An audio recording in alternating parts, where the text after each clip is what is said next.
Okay, good evening, ma'am. This is Ji Sing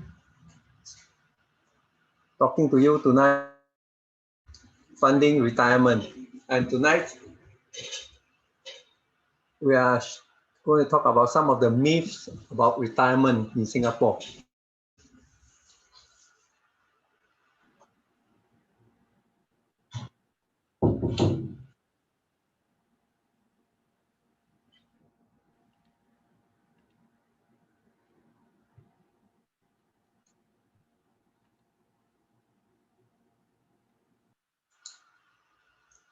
So, as usual, we start off with the disclaimer. The information and materials this talk is for education purpose only. Nothing presented in this talk should be construed to buy or sell any specific security. The information, software, and techniques presented be used by investors who are aware of the risks inherent in trading. Singapore Micro Society and its executive committee have no liability for any investment decisions based on the use of software, any trading strategies, or any information provided in connection with this talk.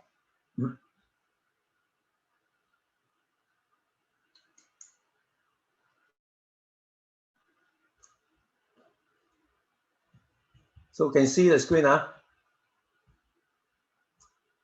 So the menu for the day is CPF. Is it enough to support my retirement? Is a retirement planning? Saving diligently in savings account is enough for retirement. You will not much when you retire. Don't waste money on plans with protection, health, or benefits. Retirement means moving investment to stable fund. You will only live. You will only to you will live only to your early 80s and healthily. I can work years, and then we have the question and answer.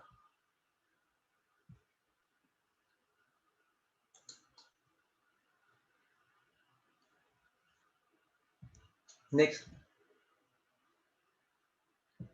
there was a report, Cpf Annual Report, which in 2017, it was almost 42.6% or almost 1 out of 2 Cpf members were unable to set a money in at least basic retirement scheme when they turn 55.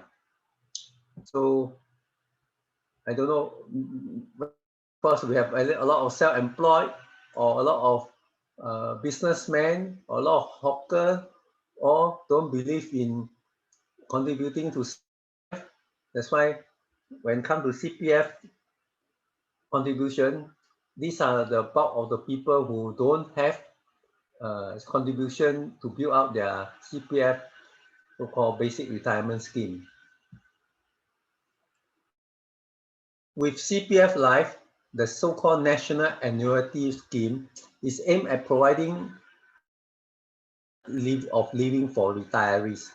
So depending on how much money you have in your CPF, you choose and the age cohort, you will get between 660 to 1,920 monthly, starting from age 65.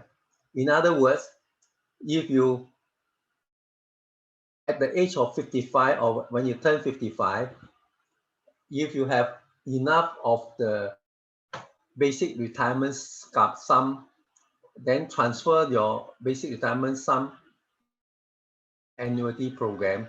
Then thereafter, when 10 years later, at age of 65, you should able to draw down on your so-called under the CPF Life annuity, anything between 660 to 1920 every month.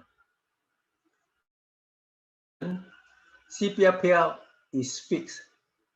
So we have to remind ourselves, or we have to be so-called conscious that some of us have sufficient CPF, some may not have, or some have so much. So whatever where amount we have, this payout is going. In other words, there is no so-called provision to cater for inflation, which is the of our purchasing value of your dollar. And in inflation, they will over time the $100 you have spread over next 10 years. So every year there will be some. So some example, a bowl of noodle now costs you $3. Let's say it's 2% or 3%. So the bowl of noodle will be costing you more, and then you will find that so-called $3 will be not able to buy the same quantity of food previously. So this is due to inflation that is eroding the value of your money. Hence, you need to supplement your CPF payout. In other words, it is no good or is not good enough if you just totally depends on your CPF payout during your retirement age. We need to have other form of saving, insurance policy, or some other investment, maybe some endowment insurance, or you have invested in stocks, or you have bought a separate property for renting out to people so that you have this rental income as well. Or with the so-called other funds that you have participated in other, such as for those who are working, the high income people, they can postpone their tax by using their income, set aside amount to place into the supplementary retirement scheme, whereby you have a deferred tax benefit. During your so-called, when you're earning is much higher tax bracket, you withdraw this fund and deposit into the supplementary scheme, and use that scheme, the fund there, to buy any of the investment products and or any type of bonds or what. Then when you sell those products, so because you are no longer earning a high income bracket, so you will have able to enjoy more deferred tax benefits than dealing when you are actively earning a higher bracket. So first myth or first reminder is that no have CPF.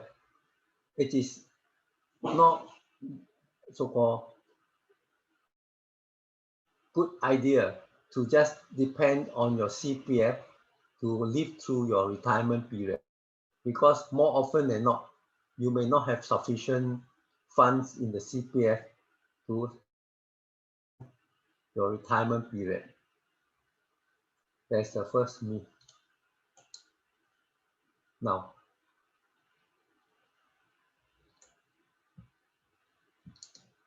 here example in of a particular illustration I extracted from the Straits Times. The basic sum for CPF member turning 55 during 2017 to 2020.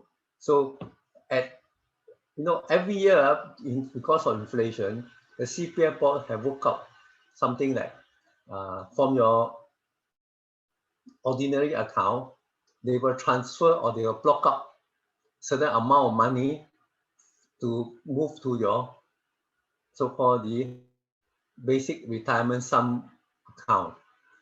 So that will become your retirement account. So this retirement account at the year of 2016, they will want you to save or transfer 80,500. 2017, the amount raised to 8,000. 2018, 85,500. 2019, 88,000. And last year was 90,500.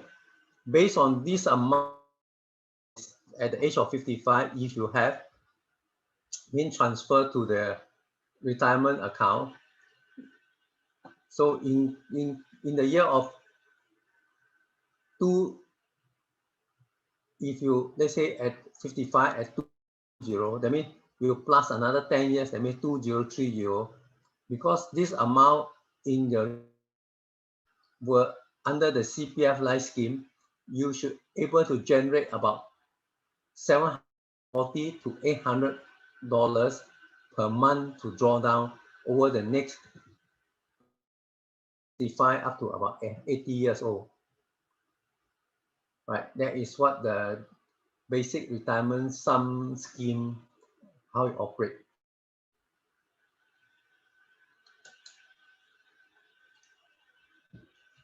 Next myth or so-called facts of things that people believe lah. True, that is, it is too early to start retirement planning, because once you do some planning for your old age, effectively we are more called, we have to satisfy your daily expenses or daily joy that you used to do, whether you go to the some high end or good eating places, and then spend the money on the food or the drinks. So if you wish to old age, it is better that you set aside so-called money that you normally you just spend it off, then instead you set it aside to plan for your future. And then this saving that you set aside, you should not just leave it in the bank. You have to buy some other products to give you more return than the interest that the bank pay to you. So in some studies have shown that Singaporeans only will start or have that typically they have start planning for retirement age around the age of 38. And even when this group, within this group, 2 out of 5 Singaporeans, that means about 40%, confident of meeting their retirement needs.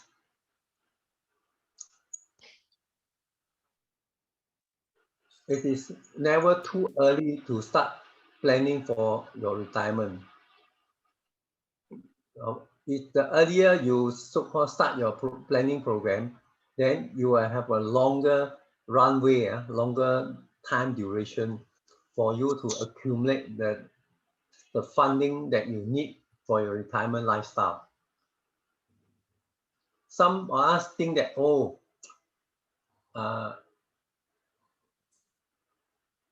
I mean, presently, the way you live, it doesn't take a lot of money to live. You say, oh, I go to hawker center, one day, breakfast, lunch, and dinner.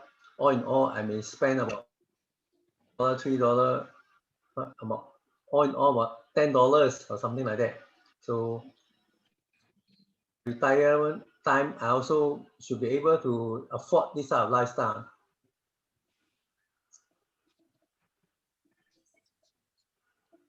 But you will be surprised that as I go along to giving this discussion, when you are working, you will not have so much spare time to get involved in some of your However, when you retire, you find that you have a lot of ample time, opportunity to see whether for leisure or for travel or for going to the movies. So as such, plan early or set aside money earlier over your active working period of the contingency when you stop working, active working, or earning a salary, or doing business.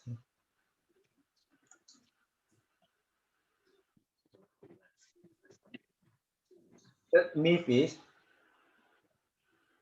some people felt that so long as I set aside a certain amount of my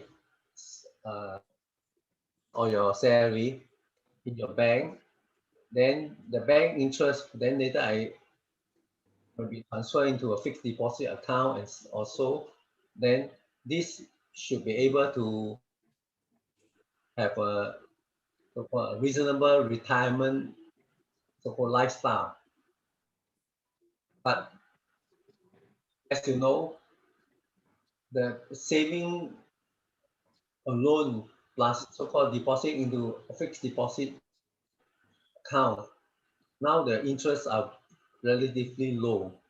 So inflation will definitely erode your value of money. So to enjoy a similar kind of lifestyle as when you're actively working, to do future funding, the investment whereby you can get more than 2 or 3% so-called, which is the inflation rate that is typical in Singapore environment. So you have to invest whereby the return should give you more than the 2 or 3% return. So if you look at currently the fixed deposit and all those things, basically there is hardly enough to cater or to counter inflation measure. Of course, people are risk averse or they are worried because they have heard or they have seen the friends that some of them invested in certain products or certain scheme that are whereby they are being wiped out.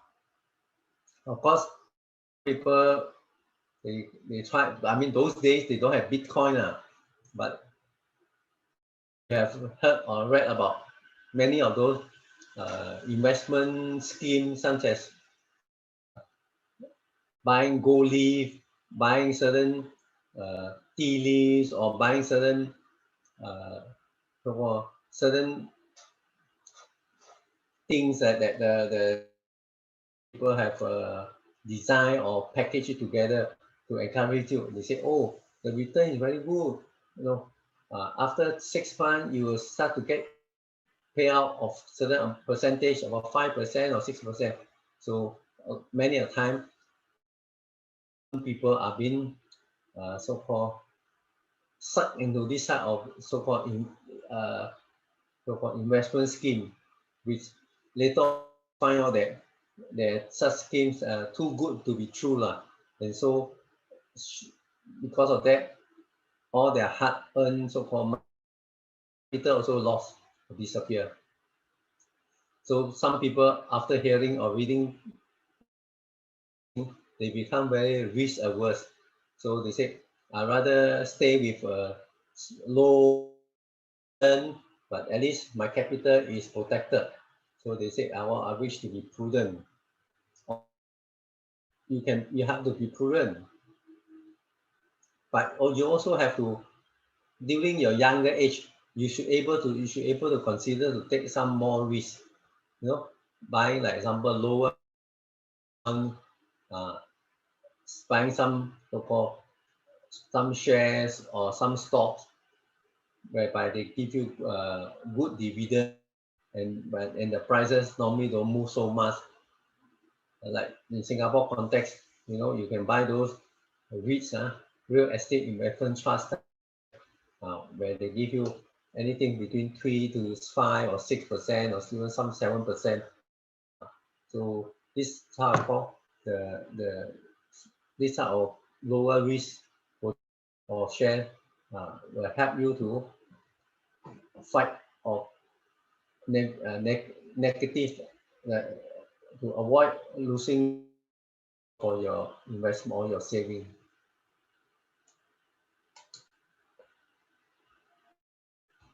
And the next myth, quite often we hear people telling us is that also as a guide, you are expected to, I mean, how much will you spend a year? So of course, all depends on your lifestyle. Generally speaking, as a guide, you're expected to have close to 75% of your monthly income when you are drawing before retirement to help you to continue to enjoy those sort of lifestyle period. And how to work out all these 100% of your so-called the guideline, 100% of your last drawn salary will useful to decide your so-called lifestyle. There are a lot of banks and even CPF website have some sort of retirement calculator to help you understand so-called the uh, future money or future value of your money. So from there, encouraged to save or invest at certain type of return. So when you retire, when you draw from your investment product, you should able to have Cpf money, the other funds to help you to have a lifestyle that about using about 75% of the last drawn salary guideline. Sometimes we thought that by reducing your expenses retirement period, there are fact. So instead of reducing your, there are factors that result in higher retirement expenses sometimes. Example, as a grandparent, looking after the family, you take care. Often, you may not able to depend on your children to support when you grow older. But instead, sometimes you end up because of for the grandchildren or your children. So the parents often dig into their piggy bank to support children or grandchildren so that the children or grandchildren can afford some things that is so-called that they may not able to afford because of their situation. So as a result, instead of so-called able to get so-called some pocket money from your children, sometimes you end up you have to take up your own piggy bank money and to help the children so that the grandchildren can have a better life. The next thing is that sometimes, in fact, in Singapore, many a time, we can see that many of the people, many of the citizens always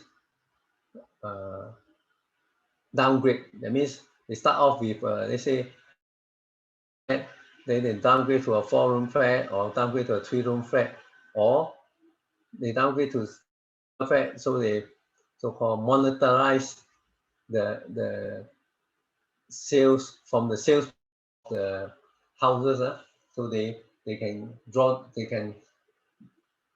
have so-called additional funding for their pocket, and so that they stay in a smaller house and all these things, especially when the children are grown up, so they don't need to have such big room. For the more entrepreneur type, sometimes they may, instead of downgrading, they stay with that, and then they rent out the whole house to get rental income, which quite often happens in Singapore. certainly come across quite a number of family. I mean, they practice such thing. They rent out 1 room, 2 room, the whole house to get so-called this rental income.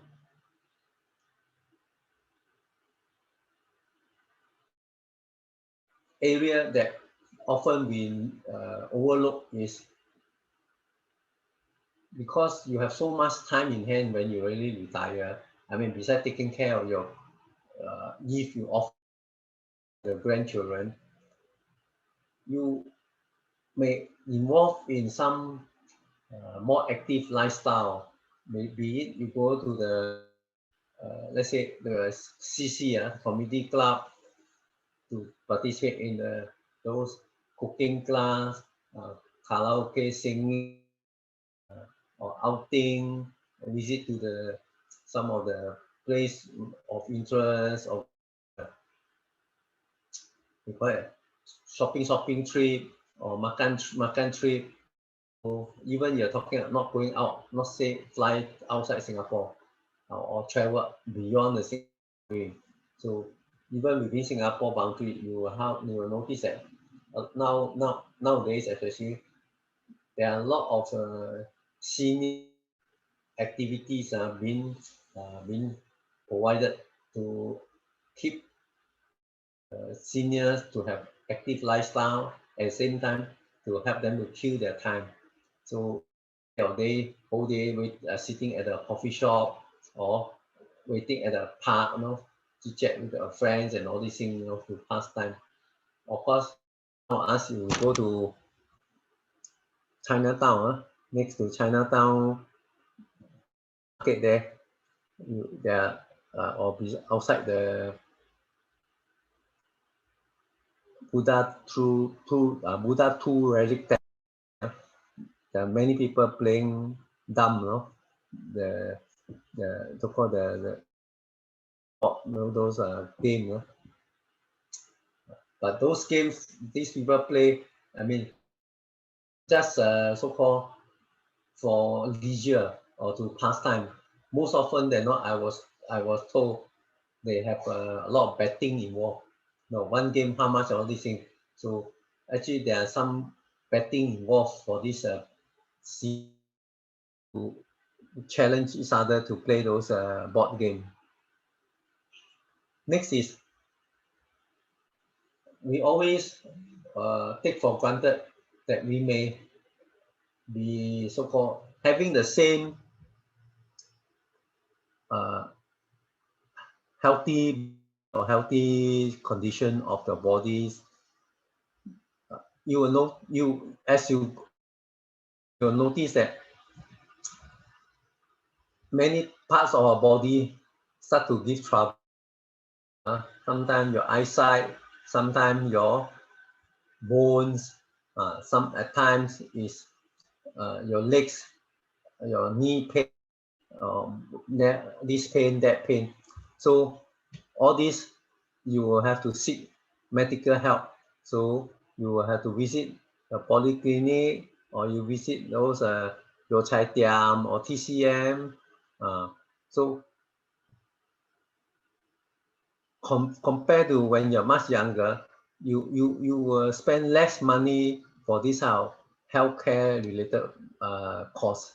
But as you age, will rise, and healthcare costs also. Last time maybe you visit the polyclinic, this time you a nominal fee of less than $10 or $6.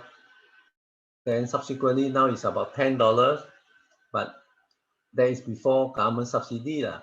Then you find that even with government subsidy, if you constantly need to visit the polyclinic or the healthcare to buy medication or to treat certain so-called illness, some of these high blood pressure pill, diabetic pills, or all those things, medication that almost become part and parcel of our lifestyle. So this healthcare costs will also be increasing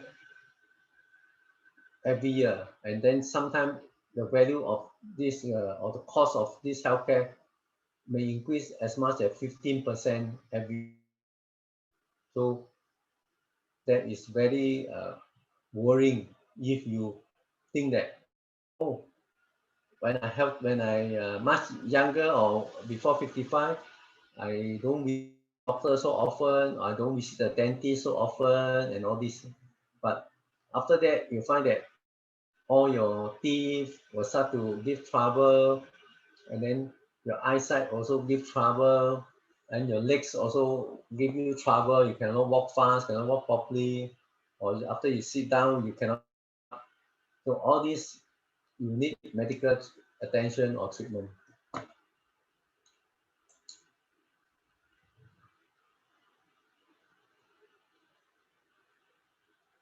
There are some people who or subscribe this idea that you need to buy certain insurance plan, give you take care of in case you so-called kick the bucket before even reaching 55. At least this type of protection will provide some type of uh, guarantee for your children or your dependents should so-called so-called depart earlier than for retirement age. So in 2015, there was one study called study.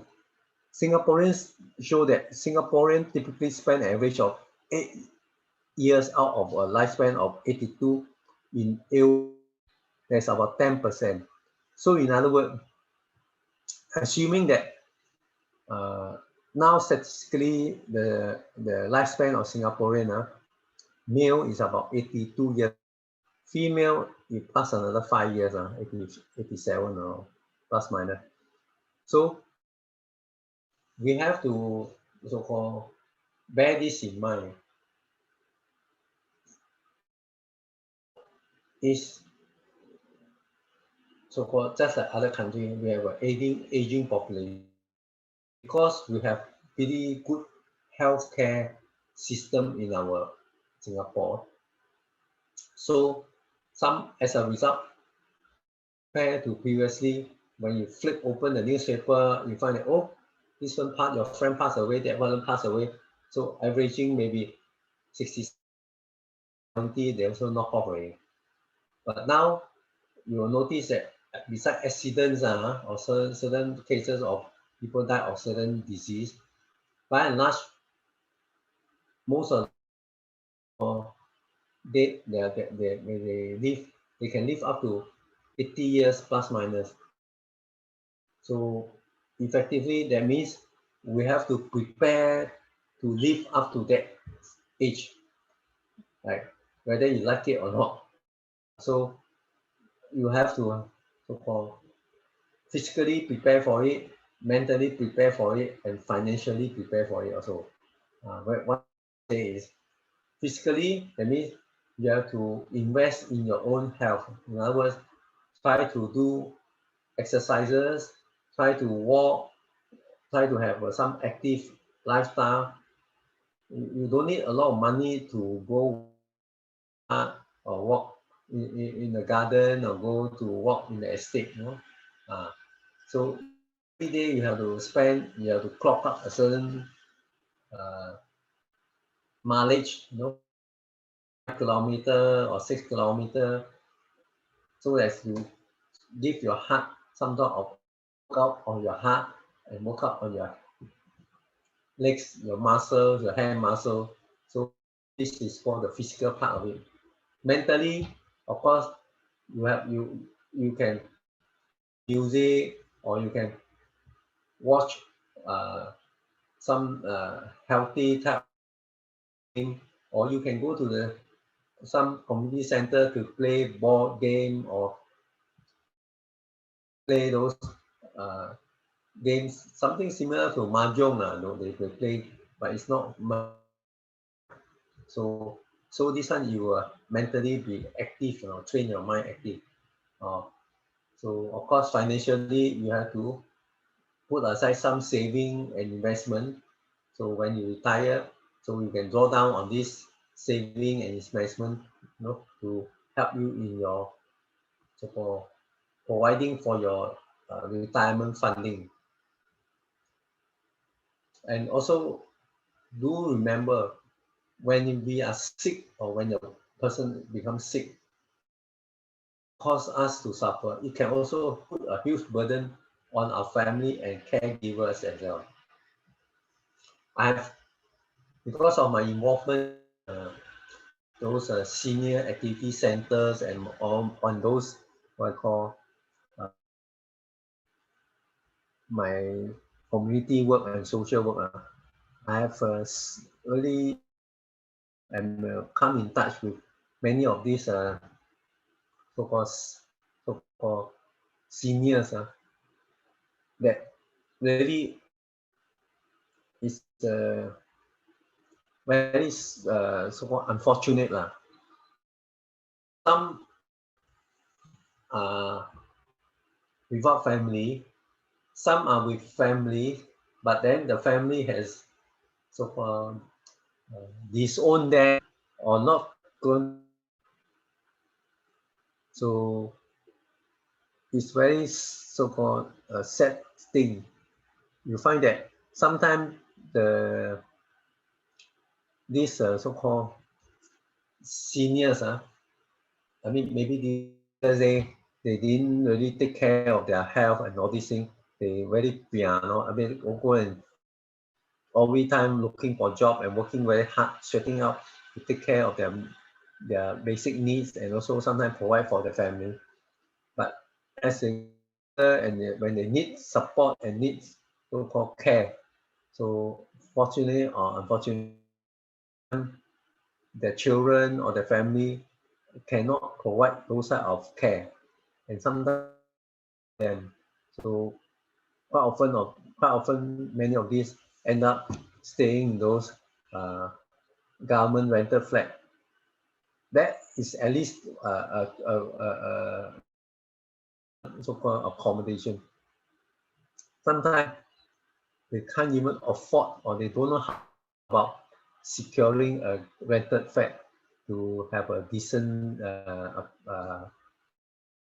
ahead. So at times these people did not get married, so many of them are still single, be it a male or female. So they don't have any dependents to help them. So end up become social welfare cases. So Singapore, we have also quite a good number of social welfare cases. So don't waste money on plan. It's not true. All these, whether it's a insurance plan to provide health benefit or investment benefit, to set aside some of your money to buy this type of policy to take care of old age. And if you don't, when you are young and healthy, as you grow older, the insurance will not able to do this type of plan. They also very selective. Some people say when you need that, they will start to sell you. But when you need it, they say sorry, your age or your health condition, we cannot we cannot underwrite your policy and all these things. So because they know that you will be able, you more often than not benefiting from all these policy much earlier because of your health condition. For some, the next myth is about retirement means moving investment.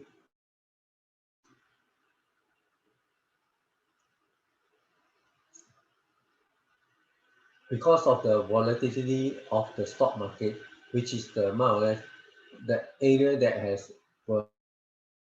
much higher return compared to bank or bonds or fixed income and all those things.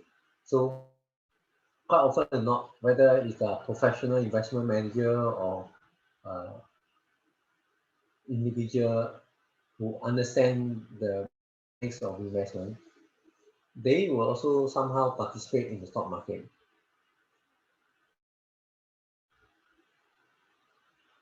When they retire or when they get old after 65 or this thing, some of them they have quite a good portfolio of these funds that they invested, but they will start what we call selling it or want to recognize will convert into cash because they say, oh, now at my age, I I I should not be concerned about investment anymore. I should so-called withdrawing all my investment and put into some stable funds so that I can as I as my age grow. However, with long, we should adopt a longer investment horizon. That means if at age 55 you start to draw down or sell away all these investment products, then come 60, 65, you'll find that you may have used up a lot of this because the moment you sell the product, you got the money. But the money, you leave it in the bank or into a stable fund, you find that the return is not able to support the lifestyle that you want. So we should avoid thinking that we should quickly shift the majority of our egg net to yielding instrument, primarily our fixed deposit and all those things, or bank. Similarly, we also should not be overly aggressive in trading in high volatile financial instruments because it's at the age you should be so-called having more of a more balanced funding rather than being aggressive in your planning. Also, as life expectancy extend, that means last time your parents may live up to 60 or 65. Now for a period, we are 80, 82. The line, your children may be live up to 100 or more, okay, with this care that we are enjoying now. So as life expectancy extend, we risk if our investment are not at least keeping up with inflation rate. In other words, the investment product that you are holding, at least they should give you a return of more than the inflation rate of about 2% in case you are. So at least your buying power or your money, the value money is still able to afford the type of things that you buy.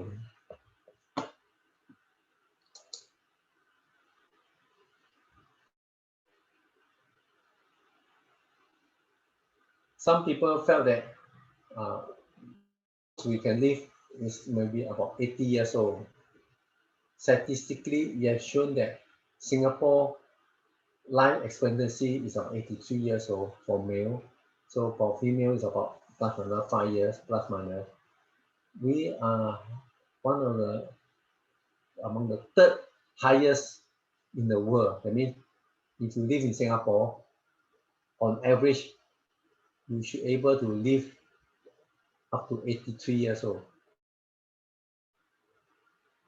And in fact, more people are living beyond 83. In fact, it was reported that there are 1,200 people who are now living beyond 100 years old as of last year. So longevity and health are not necessarily mutual partners. Data has shown that we face a decline in health, especially in the last decade of our life. Last decade, that means between 75 to 85, no? The last 10 years of your life. Mobility, dexterity. Mobility, that means ability to walk around. Dexterity is, that means the use of hands and arms and all these things. Then mental acuity, that means your mental, whether you can read a book, whether you can recognize something or you recognize this, or you cannot find your way home and all these things, are declining during the last 10 years of your life expectancy. Chances are were advisors because as they used to joke, our spare parts or our gears are not properly oiled, and then we don't have the necessary spare parts to change. Just like your car, when you own a car, you have to still buy the spare part to change so that the car can continue in the running condition. So, but for human being, that you can change any spare part if you don't maintain your body healthy or good condition. And as a result, during this last time, by and large, we will require more medical intervention or other forms of care. So for our own peace of mind, in order to ensure that we do not increase the burden on our, it pays to be financially prepared. Yeah, it's unfortunate if you are living in Singapore. Sometimes we come across some old people saying that it's better uh,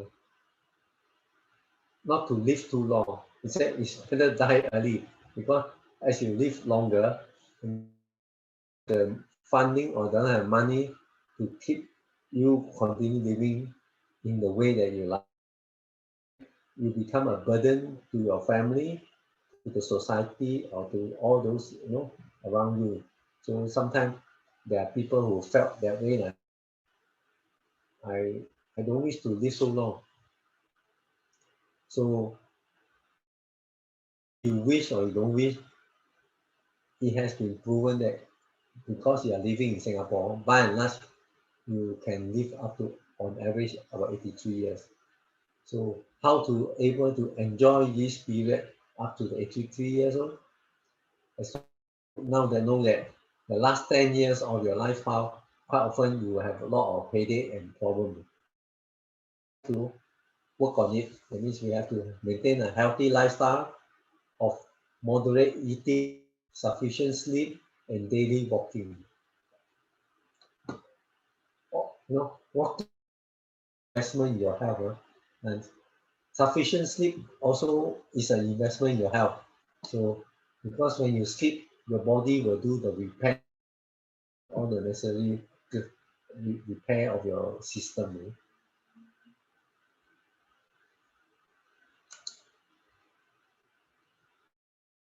Is some people felt that I can work during my golden year. That means as long as we can get employment, then should not be able to get paid, and then I will have income, so I can continue to have the type of life. But it has been shown in a survey that 1 in 3 who responded to the survey, they are expecting to work through retirement age. That means they don't want to so-called completely stop working because they felt that if I stop working, how I going to continue to live? Who will provide me the meals? Because I don't have much saving and all those things. This is the of quite a lot of senior. So this working is to make up for the shortfall in retirement income. But because it depends on the labor market and the willingness and capacity of the company to employ older workers. Right now in Singapore, the Labour Foundation and the government has extended the retirement age. Last time was 62 or 68. That means you should be able to get employment or economically active employment up 68. In other words, you can hope to be able to employ and work for your company or the company that prepare to accept you up to the age of 62. So, of course, besides being physically and mentally alert, and you must be willing to learn new skill so that you become, and you have the so-called the skill set that the company may want you. So you don't have some other skill set, then the company may find that it's not able for them to increase the headcount or employ all these people, because at the end of the day, the company also need to generate income before they can pay you a salary or pay you certain allowance. So you have to have so-called certain skill set that can be employed to help them. Also, when you work during your so-called older age or during your years, do note that even if the CPF, the government so-called mandated the CPF contribution, the rate so-called legally allowed, so-called the company were able to pay you less CPF, not necessarily pay the same percentage of CPF contribution. You get higher beyond the retirement age of 55. So the CPF maybe now is 20%. Beyond that, you maybe only get 12% of CPF contribution. So that means you have to be aware that you will have as you work during the golden years.